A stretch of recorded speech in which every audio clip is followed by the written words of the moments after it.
Alors, on en vient du coup aux autres points à l'ordre du jour. Premier point, c'est l'adoption du pacte de gouvernance. Donc je vous propose de prendre le document qui est dans l'annexe numéro 1.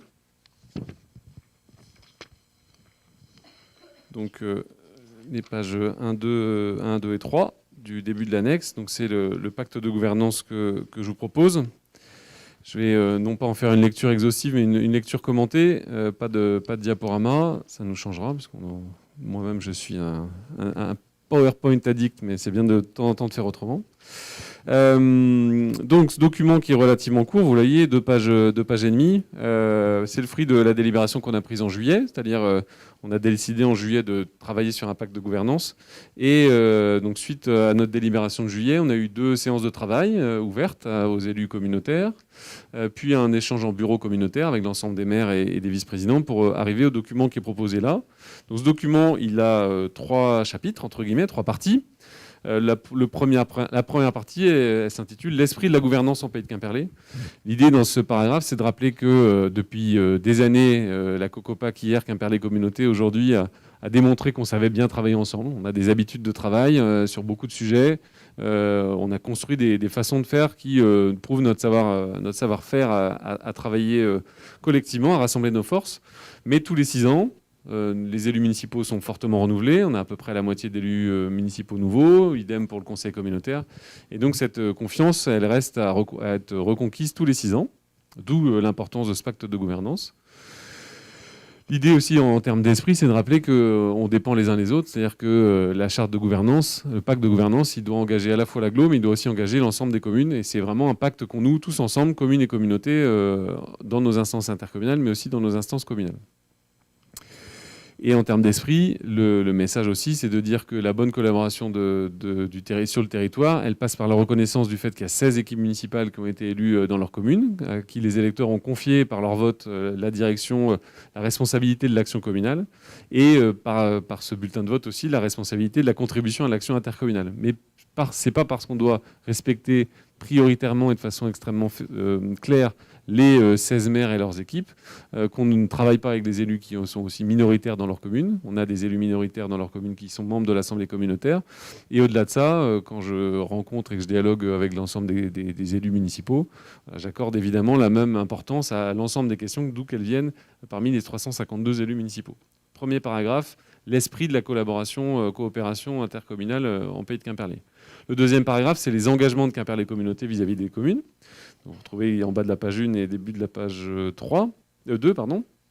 Dans cette partie, c'est les engagements que je vous propose que Quimperlé Communauté prenne vis-à-vis des communes.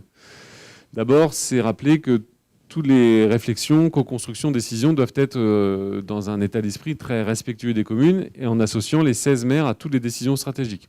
Ça passe par le bureau communautaire, où on a une particularité ici, c'est que tous les maires sont membres du bureau communautaire. C'est évidemment plus simple quand on n'est que 16 communes. En France, la taille moyenne d'une communauté d'agglo ou de communes, c'est 30 communes. Mais beaucoup de communautés de communes ou d'agglo ont 50, 100 ou 200 communes. Et donc évidemment, quand on est 80 maires, on ne peut pas être les 80 maires au bureau communautaire, ce serait un peu compliqué. On voit déjà notre assemblée à 50, on est déjà assez nombreux. C'est compliqué d'avoir 80 maires en bureau communautaire. Mais nous, on est que 16, et donc profitons de cette facilité pour que cet usage-là soit vraiment une force pour nous. Et cette force, c'est de pouvoir associer tous les maires du coup, à la vie communautaire tout au long de l'année. Sur tous les documents stratégiques que Quimperlé Communauté porte, je souhaite qu'on s'engage aussi à continuer à faire comme aujourd'hui, c'est-à-dire qu'on associe l'ensemble des élus municipaux, donc les maires et ou les adjoints concernés, qui sont associés au sein de ces comités de suivi, de ces comités de pilotage, et ils sont associés à égalité. Un élu de Guilly-Gomard, mon cher Alain, a autant de poids qu'un élu de Quimperlé, mon cher Mickaël. Et donc dans ces lieux-là, on discute. Il n'y a pas de temps de parole limité. Voilà. Après, évidemment, chacun a ses sujets, ses forces et ses centres d'intérêt. Mais on est à égalité, entre guillemets, dans tous ces lieux-là. Y compris quand on travaille sur nos documents, notamment le pacte financier fiscal, qui lui aussi a vocation à prendre des engagements entre les communes et la communauté. Un pacte financier fiscal qu'on va mettre à jour dans les 9 premiers mois du mandat. L'objectif est de l'avoir mis à jour pour le vote du budget au printemps prochain.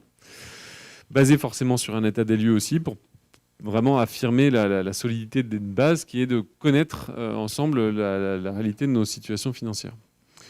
Ce pacte de gouvernance que je propose, le pacte financier et fiscal, le schéma de mutualisation, je propose aussi que tout ça vienne nourrir un document plus global que je propose d'appeler le pacte de territoire, dont une partie aussi viendra préciser les enjeux et les priorités du mandat 2020-2026, dans la continuité du mandat passé, puisque beaucoup de décisions stratégiques avaient été aussi débattues et travaillées lors du mandat précédent, 2014-2020.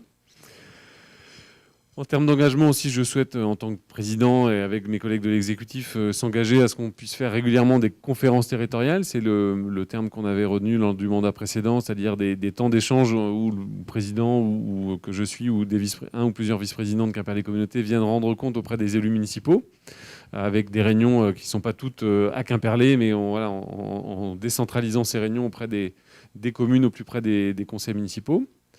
Je souhaite aussi affirmer que moi-même ou mes vice-présidents, on peut se rendre disponible pour venir rencontrer les équipes municipales à l'invitation des maires. On ne vient pas, évidemment, on ne s'impose pas, mais si vous voulez qu'on puisse participer à des réunions de commission ou à des réunions de travail, on a évidemment le devoir de se rendre disponible. Et puis enfin, on demande aux communes de nous désigner des élus référents sur les compétences qui sont extrêmement partagées entre communes et communautés. Ça peut être les compétences de proximité qui ont été récemment transférées, comme l'eau et l'assainissement. Ça peut être les compétences aussi qui sont pleinement communautaires, mais qui dépendent fortement de la collaboration commune-communauté, comme celle sur le plan local d'urbanisme intercommunal, ou évidemment les services mutualisés, où là, on est évidemment en étroite collaboration avec les communes. Donc sur ces sujets-là, il y a des élus référents communaux, et Quimperlé-Communauté s'engage à évidemment les associer pleinement au suivi de ces politiques publiques. Et donc troisième partie du pacte, c'est les engagements des communes vis-à-vis de Quimperlé-Communauté. Chaque commune s'engage à veiller à associer l'ensemble des élus à la vie intercommunale par des points d'information, par la diffusion d'infos au sein de l'équipe municipale. Quimperlé-Communauté devra aussi pourra fournir des outils de communication, des supports pédagogiques pour aider justement les communes dans leur mission de partage d'informations. Le rapport d'activité annuel, notamment, en est un exemple. Quand Quimperlé-Communauté s'engage à associer les communes au suivi des dossiers stratégiques, mais l'idée, c'est que les communes s'engagent évidemment à participer à ces instances et à y participer à la fois pour porter la voix de sa commune, c'est normal, mais en s'y inscrivant aussi dans un esprit de dynamique territoriale cohérente et solidaire. Les communes s'engagent à désigner des élus référents, j'y suis venu tout à l'heure. Et puis, le haut de la page 3, c'est aussi que les élus municipaux, qu'ils soient conseillers communautaires ou pas, sont des ambassadeurs de nos politiques publiques. Je dis bien de nos politiques publiques communales et communautaires, parce que beaucoup de choses, on les fait ensemble. Et avec les agents des communes aussi, qui sont des interfaces avec les habitants, de pouvoir être ces ambassadeurs pour porter, promouvoir tous les services publics qu'on a décidé de construire ensemble, et inversement, d'être aussi les relais pour faire remonter ce qui ne va pas toujours bien. Et ça existe malheureusement, on aimerait bien que tout soit parfait, mais ça n'est pas le cas, évidemment. La perfection n'est pas de ce monde. Et puis enfin, même si le pacte de gouvernance n'est pas un document qui a vocation à parler d'autre chose que de la collaboration, la coopération commune-communauté, je voulais quand même conclure ce pacte de gouvernance par une phrase sur le fait que chacun d'entre nous, communes et communautés, on a aussi le devoir d'associer nos habitants, nos citoyens à la vie intercommunale. Donc c'est le rôle d'abord de Quimperlé-Communauté, mais chaque commune a aussi sa capacité à pouvoir partager, diffuser tout ce qu'on peut faire en matière de politique publique. Et c'est un des sujets, on y verra tout à l'heure dans le point D, 1D, sur l'association des citoyens à la vie publique.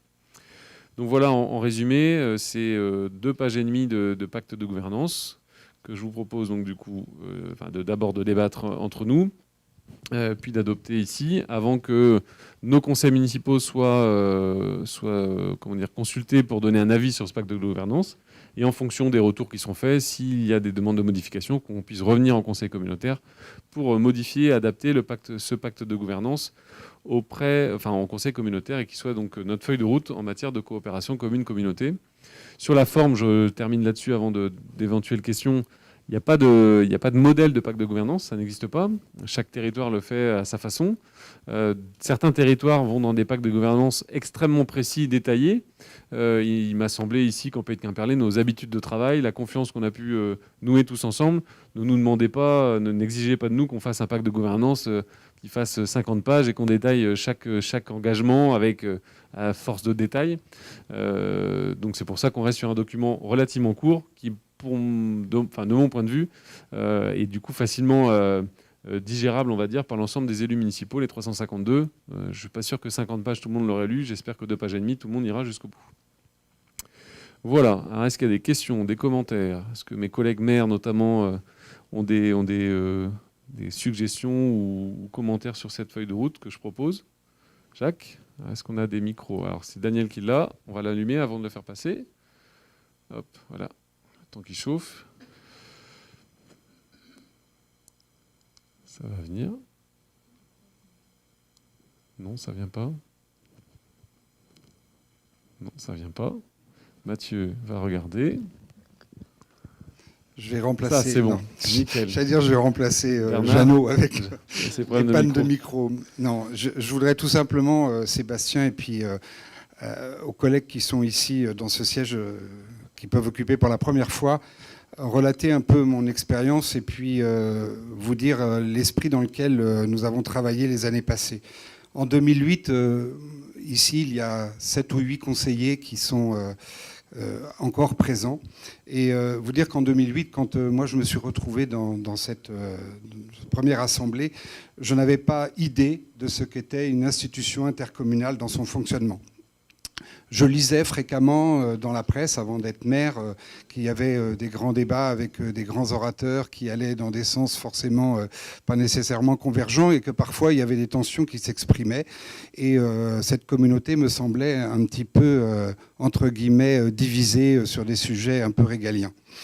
Le premier mandat que nous avons eu avec la présidence de Nicolas Morvan a permis de poser un certain nombre de fonctionnements, notamment le comité des maires, qui est une instance essentielle. Je voudrais vous dire, ici, tout le monde n'est pas maire et tout le monde ne peut pas, entre guillemets, participer à cette instance, mais elle a été constitutive d'une écoute et d'une compréhension de ce que chacun nous avions dans nos lieux de vie, dans nos lieux de gestion, dans les délégations qu'on représentait par rapport aux citoyens. Et je voudrais dire que petit à petit, s'est forgé une identité de territoire et une perception de ce qu'étaient les réalités qu'on ignorait dans les communes qu'on n'avait pas forcément arpentées des mois durant. Et donc, on a créé une sorte à travers cette instance, une sorte de compréhension et de code de bonne conduite de premier ordre. Je voudrais dire aussi que ça a permis de comprendre les enjeux à la fois de centralité pour la ville de Quimperlé, qui ont souvent été décriés comme étant ou un privilège ou un fossé selon la perception et l'interlocuteur qui portait le débat. Et puis aussi de poser les problèmes d'une ruralité qui avait besoin de reconnaissance et qui avait besoin d'équipements publics et qui avait besoin d'être accompagnée. J'ai aussi eu la chance pendant 2 mandats d'être vice-président. Et en tant que vice-président, j'ai eu la possibilité d'animer une commission. Alors une commission, c'est un élément que vous connaissez dans les conseils municipaux, mais là encore, c'est un élément exceptionnel dans notre communauté, je tiens à le signaler. Nous avons une parité entre les communes, quelle que soit leur taille, de délégués. Vous avez la capacité de mettre 2 délégués. Cette année, il y aura 3 pour Quimperlé, mais toutes les communes sont à égalité. Et je dois vous avouer que dans le parcours qui a été le mien en tant que vice-président, très souvent, nous avons dû mettre en place, et nous avons voulu mettre en place, des dispositifs au-delà de la N165, qui est la fameuse limite entre le centre et le littoral, de façon à faire des politiques publiques culturelles qui s'adressent à aussi les habitants qui sont des habitants qui n'ont pas les équipements et qui n'ont pas les infrastructures toujours présentes. Vous dire que le sentiment qu'on a eu, c'est aussi que les communes ont toute légitimité pour mettre en place des politiques publiques, qu'elles le font, mais qu'à des moments donnés, le fait de se regrouper nous donne de la force nous donne de l'envie aussi dans nos communes, quand on voit au sein des commissions qu'il y a des initiatives, qu'il y a des gens qui portent des projets. Ça nous donne l'envie de les diffuser, et puis pour celles et ceux qui ne peuvent pas les mettre en œuvre, de trouver des solutions pour les accompagner. Donc autrement dit, je pense que dans ce propos, c'est un peu l'illustration de ce qu'est la marque de fabrique de notre communauté. C'est que ce qu'on peut faire bien seul au sein de nos communes, on le fait. Mais ce qu'on peut faire ensemble, eh bien, on le fait mieux quand on se regroupe. La démocratie est vraiment une quête permanente, Sébastien, et je pense que dans le précédent mandat, tu as mis beaucoup de structures qu'il faut nommer, que tu n'as pas nommées, qui sont des structures au-delà des commissions importantes. Ce sont les groupes de travail. Moi, j'ai pu travailler et affiner un plan de lecture publique dont le succès et l'imprégnation dans les communes est évident. Maintenant, tout le monde a son équipement public, et c'est un équipement public comme l'école, de première nécessité. On a donc ces groupes de travail qui ont travaillé aussi sur l'enseignement de la musique, qui ont travaillé sur la langue bretonne, qui ont travaillé sur un ensemble de sujets et qui ont permis d'affiner et qui ont permis de construire des passerelles entre nous. Je voudrais dire aussi que dans les initiatives que tu proposes et que tu as proposées, il y a ces fameuses assemblées d'élus. Au moment où c'est une préoccupation que nous allons tous devoir avoir dans nos conseils municipaux, c'est atteler l'intercommunalité à nos pratiques communales de celles et ceux qui ne sont pas ici dans cette assemblée. Qu'il n'y ait pas ce décrochage, qu'il y ait toujours cette compréhension du fait communautaire et du fait communal et l'articulation et la compréhension qu'on en a. Donc ces assemblées annuelles que tu as fait, et également sur des sujets comme l'eau et l'assainissement, mais aussi, il faut le dire ici, tu ne l'as pas dit, ce qui était des groupes de travail, de réflexion, je pense notamment au plan climat, où il y a eu des groupes de citoyens. Je sais que tout à l'heure, on va avoir une délibération qui va essayer de mettre en œuvre un groupe de réflexion pour inventer des nouvelles démocraties avec des nouvelles passerelles avec les citoyens. On en a fait déjà beaucoup, nous, à notre sein, il faut aller au-delà.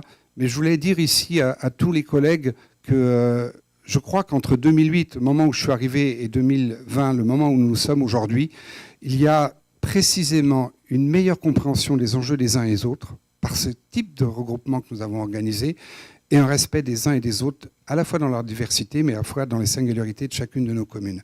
Donc, Président, je suis confiant dans la suite. Je suis heureux que la démocratie fasse l'objet encore d'ambitions nouvelles. Mais je voudrais signaler ici à tous mes collègues déjà tout le chemin parcouru.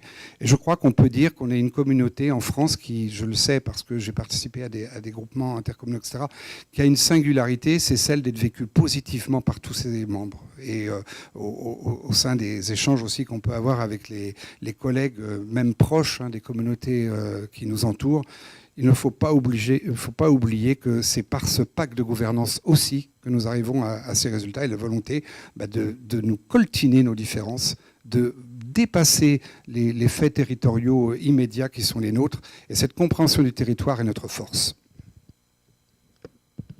Merci Jacques, merci beaucoup. Est-ce qu'il y a d'autres commentaires ou on passe au vote? Non? Eh bien, on va passer au vote. Sur ce pacte de gouvernance, est-ce qu'il y a des abstentions? Est-ce qu'il y a des oppositions? Est-ce qu'il y a des votes pour?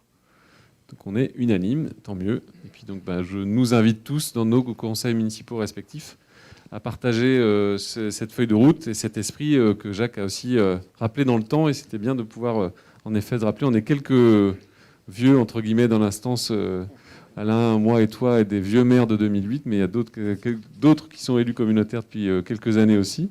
Mais voilà, donc c'est bien de rappeler dans le temps. Merci Jacques.